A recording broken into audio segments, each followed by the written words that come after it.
मुझे यामीन की स्टोरी याद आ गई। खैर उसका इससे कोई लेना देना नहीं है वैसे, वो स्टोरी तो प्रोजेक्टाइल मोशन की है। मैं इतना शैतान था जिसकी कोई लिमिट नहीं, इसीलिए शायद मेरी फिजिक्स अच्छी है। बहुत शैतान था, बहुत ज्यादा शैतान। जो जितने ज्यादा नॉटी होंगे उनकी फिजिक्स उतनी अच्छी हो जाएगी। तो हमारा जो स्कूल था उसमें दो झूले थे, ऐसे वर्टिकल वाले, ऐसे लंबे वाले। ये वाला नहीं, ये वाला तो अलग है। ऐसे लंबे वाले झूले जो बैठ जाते हैं बच्चे से, फिर झोटा खाते हैं ऐसे ऐसे ऐसे ऐसे। तो यामीन एक हमारे मित्र थे, छोटी क्लास की बात है, फोर्थ फिफ्थ क्लास की बात होगी। तो यामीन अली को बहुत बेइंतहा झूले का पागलपने की हद तक शौक, मतलब क्रेजीएस्ट, झूले के लिए पागल। छुट्टी हुई उसे कोई मतलब नहीं कि उसके बैग कहां है, उसके जूते कहां है, उसकी बोतल कहां है। पहली घंटी बजी और यामीन भागा क्लास में से एकदम रॉकेट की तरह, और भागते हुए सीढ़ियां उतरते हुए सबसे पहले झूला घेर लिया। और फिर जब तक आखिरी बच्चा नहीं चला गया स्कूल में से, तब तक यामीन झूला झूलता रहता था। इतना ज्यादा उसको झूले का क्रेज था, बहुत ज्यादा क्रेज था यामीन को। स्लाइड नहीं थी, स्विंग, स्विंग ऐसे वाला स्विंग, ये वाला स्विंग नहीं, ऐसे वाला स्विंग। तो रोज का रूटीन उसका, रोज का रूटीन। और खूब टीचर उसको डांटे पिटे, पर वो माने नहीं, उसको बहुत मजा आता था, बहुत ज्यादा मजा आता था। तो नॉर्मल जैसे रोज होता है ऐसे यामीन उस दिन भी, जिस दिन की मैं किस्सा सुना रहा हूं, उस दिन भी छुट्टी हुई, यामीन अपना जैसे तैसे भागे, बैग फेंका, ये फेंका, और गड़प से झूला हड़प लिया यामीन ने। फिर छोटे बच्चे आ जाए, बड़े बच्चे आ जाए, कोई आ जाए, यामीन झूला नहीं छोड़ेगा, मतलब नहीं छोड़ेगा तो नहीं छोड़ेगा। तो यामीन झूला झूल रहे हैं। तो यामीन ने मुझे आवाज दी, मनीष मनीष इधर इधर इधर। तो मैं गया, यामीन मुझसे बोलता है यार थोड़ा सा झोंका दे दे, वो झोटा नहीं होता है, झोटा दे दे। मैंने कहा चल ठीक है, कोई इशू नहीं है। तो मैंने इसको ऐसे धक्का दिया, तो यामीन थोड़ा और ऊपर तक गए, उनको और ज्यादा मजा आने लगा। बोले मनीष थोड़ा और तेज, और तेज। मैंने कहा ठीक है, तो और धक्का दिया, यामीन और ऊपर तक जाने लगे। ऐसे करते करते करते करते यामीन अली को इतना ज्यादा धक्का दे दिया मैंने कि वो इतना ऊपर चला गया कि वहां से उसका हाथ ही छूट गया। और वो बकायदा प्रोजेक्टाइल मोशन, मेरे को अभी तक याद है उसका प्रोजेक्टाइल मोशन। वो अपने ट्रैक पर टेंजेंशियल छूटा, जाने जाने कैसे उसके हाथ छूट गए, और ऐसे प्रोजेक्टाइल की तरह ऊपर गया और फिर नीचे जमीन पर लैंड किया धड़ाम। ये मुझे अभी तक अपनी आंखों से बहुत अच्छे से याद है कि किसी हाइट से किसी पार्टिकल को फेंका जाए तो कैसे पैराबोलिक ट्रेजेक्ट्री लेती है। हमारे मित्र ले चुके हैं, यामीन अली उस पैराबोलिक ट्रेजेक्ट्री पे जा चुके हैं। धड़ाम से नीचे गिरा जमीन पर। वो तो अच्छा था कि गार्डन होता है तो वैसी रहती ना, रेत रेत रहती है, तो रेत रहती तो हड्डी तो नहीं टूटी, हड्डी तो नहीं टूटी। पर यामीन गिरते समय जब फ्री फॉल कर रहे थे तो चिल्ला रहे थे मम्मी मम्मी मम्मी, चिल्ला रहे थे, और उस चिल्लाहट में उनकी जीभ बाहर रह गई। और जब वो गिरे जमीन पर तो उनके जो दांत हैं वो जीभ में धड़क से गड़ गए और खून निकलने लगा मुंह से।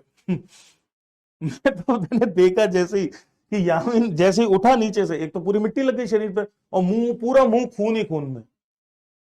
वो भयावह सीन देख के मैं तो भाग गया, मैं तो भागा वहां से। यामीन मर गया शायद, अब यामीन जिंदा नहीं बच पाएगा, भागो इससे पहले कि कोई इसके खून का इल्जाम हमारे सर लगा दे और पुलिस पकड़ के ले जाए। हमने ऐसे ही देखा था पिक्चरों में कि दोस्त ने दोस्त का खून कर दिया। उनका पक्का यामीन अली के खून का इल्जाम हम पे लगने वाला है, सीधे भागो सर पटो, किसी को कुछ मत बताओ, किसी को कुछ मत बताओ, सारे सबूत मिटा दो।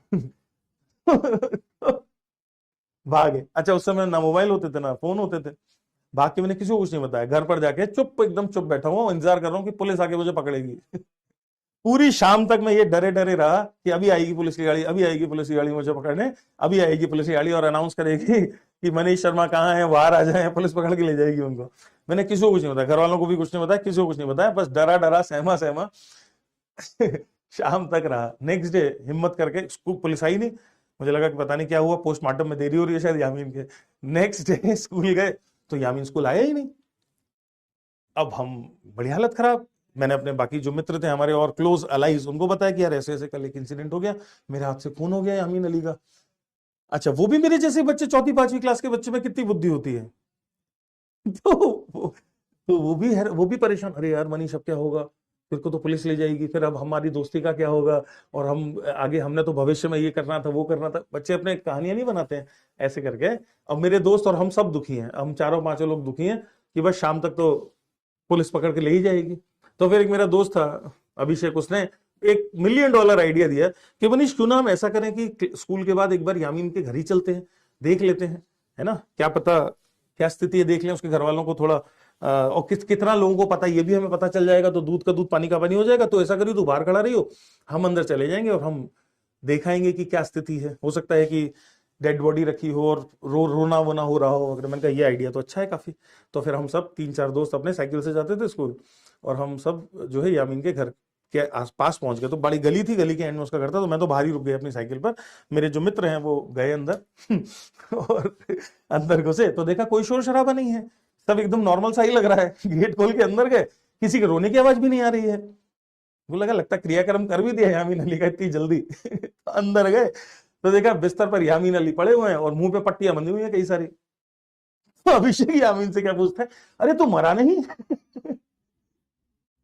तू मरा नहीं, तू जिंदा है? खैर एनीवेज, हमारे लिए तो खुशखबरी की बात थी। तो अभिषेक दौड़कर बाहर आया, उसने यामीन से पूछा भी नहीं आगे कि भाई कैसा है, क्या डॉक्टर ने बोला, क्या हुआ, कुछ नहीं पूछा। बाहर आया और मुझे बताता है, चिल्ला चिल्ला के बोलता है, मनीष तू बच गया, यामीन जिंदा है। जिंदा है वो तो। उसके बाद हमने पार्टी करी। हम नहीं गए पूछने यामीन को क्या हुआ क्या नहीं हुआ। बाद में पता चला कि उसके जो दांत हैं वो जीभ में गड़ गए थे, इस वजह से थोड़ी सी ब्लीडिंग हो गई थी, ठीक हो गया वो। हाँ, ठीक होने के बाद जब वो स्कूल आया तो तोतला हो गया था कुछ महीनों के लिए। उसके मुंह, वो बोल नहीं पाता था ठीक से, तोतला तोतला बातें करता था, और मुझसे तो बहुत महीनों तक नाराज रहा कि तूने गिराया मुझे। ऐसे मैंने कहा और झूला झूल ले। तो ऐसे इंसिडेंट हो जाते हैं भाई साहब झूला झूलने में। ठीक है जी, तो ऐसे ही